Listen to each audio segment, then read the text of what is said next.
മലപ്പുറം ചുങ്കത്തറയിലെ കൂറുമാറ്റത്തിനെതിരെ CPM area സെക്രട്ടറിയുടെ ഭീഷണി ഫോൺ കോൾ പുറത്തുവന്നു. കൂറുമാറിയ പഞ്ചായത്ത് അംഗം നുസൈബയുടെ ഭർത്താവിനാണ് CPM Edakkara area secretary T രവീന്ദ്രന്റെ ഭീഷണി ഫോൺ വന്നത്. PV അൻവറിനോടൊപ്പം നിന്ന ഭാവിയിൽ ഗുരുതര തിരിച്ചടി നേരിടേണ്ടി വരുമെന്നാണ് മുന്നറിയിപ്പ്. അൻവറെ കണ്ടിട്ട് ഈ തീരുമാനമെടുത്താൽ ഭാവിയിൽ വലിയ ഗുരുതരമായ വിഷയങ്ങളുണ്ടാവും. ഈ പാർട്ടിനെ കുത്തിയിട്ടാണ് ഈ പോണത്. അത് ഓർമ്മ വെച്ചത്. ഒരു ദാക്ഷിണ്യം എന്നെ സംബന്ധിച്ച് ഞങ്ങൾക്ക് ഉണ്ടാവില്ല. ഒരു ദാക്ഷിണ്യം ഉണ്ടാവില്ല.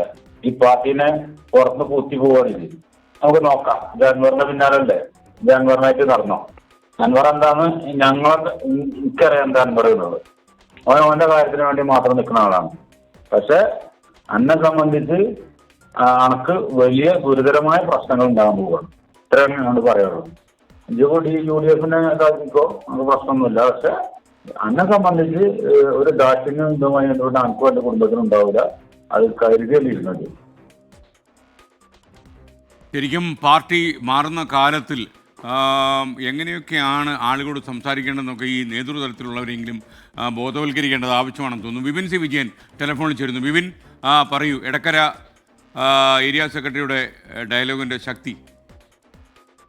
SKN ചുങ്കത്തറ അവിശ്വാസ പ്രമേയവുമായി ബന്ധപ്പെട്ടുള്ള വാക്പോരും ഭീഷണിയും അതിന്റെ കൂടുതൽ വിവരങ്ങളാണ് ഇപ്പോൾ ഈ പുറത്തു വന്നുകൊണ്ടിരിക്കുന്നത്. ഇത് സുധീർ എടക്കര ഏരിയ സെക്രട്ടറിയെ ഫോൺ വിളിച്ചതാണ്. ആ വിളിച്ചപ്പോഴാണ് ഇത്തരത്തിലുള്ള ഒരു ഭീഷണിയുടെ ഒരു സ്വരം മുഴുവനായും അതിൽ വന്നിരിക്കുന്നത്.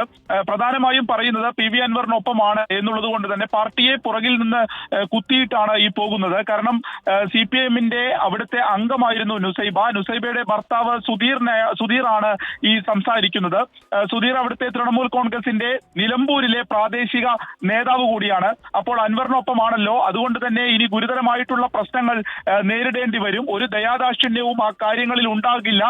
കരുതിയിരിക്കാൻ കൂടിയാണ് ഈ ഒരു ഭീഷണി സന്ദേശത്തിൽ ഫോണിൽ പറയുന്നത്. ഇതിന് മറുപടി എന്നോണമാണ് ഈ ചുങ്കത്തറയിലെ അവിശ്വാസ പ്രമേയത്തിന് ശേഷം നടന്നിട്ടുള്ള പൊതുയോഗത്തിൽ PV അൻവർ വീട്ടിൽ കയറി അടിക്കും, തലയ്ക്ക് തന്നെ അടിക്കും എന്നുള്ള കാര്യങ്ങളൊക്കെ പറഞ്ഞിരുന്നു. അത്തരത്തിലുള്ള ഒരു ഭീഷണി കൂടി ഉണ്ടായിരുന്നു. അപ്പോൾ ഇത് കൂടുതൽ ആയിട്ടുള്ള ഒരു പ്രശ്നങ്ങളിലേക്ക്, കൂടുതലായിട്ട് ഉള്ള ഒരു സ്വരച്ചേർച്ചില്ലായ്മയിലേക്കൊക്കെ പോകുന്നു എന്നുള്ളത് തന്നെയാണ് ചുങ്കത്തറയിലെ രാഷ്ട്രീയം ഇപ്പോൾ സൂചിപ്പിക്കുന്ന കാര്യങ്ങൾ. SK. Okay, thank you.